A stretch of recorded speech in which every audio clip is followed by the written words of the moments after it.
আমি কথা দিয়েছিলাম যে আমার প্রথম দিনের কাজ শুরু হবে রাস্তা পরিষ্কার করা দিয়ে।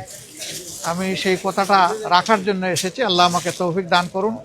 আর আমি আপনাদের সবাইকে সাথে চাই, এই ভালো কাজগুলো আমরা সবাই মিলে করব ইনশাআল্লাহ। গতকাল আমরা সংসদ সদস্য হিসাবে এবং সংস্কার পরিষদের সদস্য হিসাবে দুটো শপথ নিয়েছি। আমরা সংসদে গিয়ে দেশের জন্য ভালো কিছু করতে চাই ইনশাআল্লাহ। আর সংস্কারের মাধ্যমে সমাজের আবর্জনা দূর করতে চাই।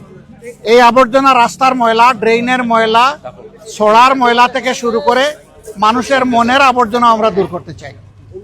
মানসিক সংশোধনের জন্য আমাদের অভিযান।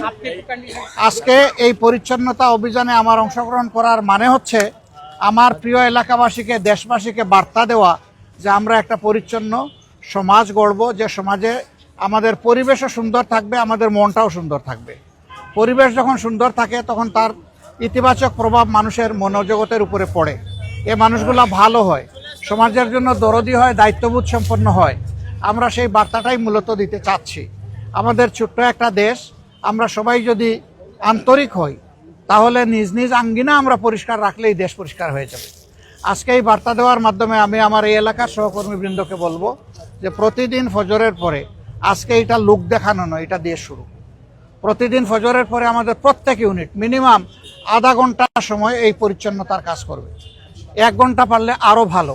এরপরে যার যার কাজে, পারিবারিক পেশাগত দায়িত্বে তারা ছড়াইয়ে পড়বে, সমাজের অন্যান্য সেবায় ছড়াইয়ে পড়বে।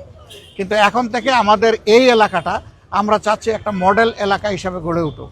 আমরা সরকারের ফান্ড পাই না পাই, সরকার আমাদেরকে কি দিবে না দিবে এটার তোয়াক্কা আমরা করব। তবে আমরা আশা করব, দাবি রাখবো, এই এলাকার ন্যায্য পাওনার থেকে সরকার যেন এলাকাকে বঞ্চিত না করে। এই এলাকায় আমি শুধু ওয়াদা করি নাই, আমাদের সাথে আরও যত প্রতিদ্বন্দ্বী এখানে নির্বাচনে অংশগ্রহণ করেছেন সকলের ওয়াদা ছিল যে একটা ভালো মিরপুর কাফরুল আমরা গড়ব। এখন সবার সমবেত দায়িত্ব, আমি সকলের সহযোগিতা চাই। আমার সাথে আরও যারা প্রতিদ্বন্দ্বিতা করেছেন আমি তাদেরকে আন্তরিক অভিনন্দন জানাই। প্রতিযোগিতা করাটাই একটা বিজয়। এবার আমি হয়েছি, আগামীতে তারা হবেন, অসুবিধা নেই। এটাই গণতন্ত্রের সৌন্দর্য।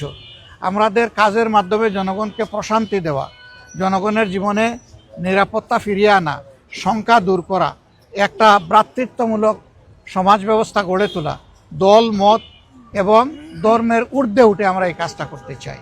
এই জন্য সারা দেশবাসীর আমরা সহযোগিতা চাই। আমি শুধু মিরপুর না, আমার যত সহকর্মী সারা দেশে ছড়িয়ে আছেন তাদের কাছেও আমার একই বার্তা। এবং আমি এই দায়িত্ব আজকে শেষ করছি না, এটা আমার শুরু। আমি ঢাকায় থাকলে প্রতিদিন এখানে আসবো, প্রতিদিন রাস্তা ঝাড়ু দেবো ইনশাআল্লাহ।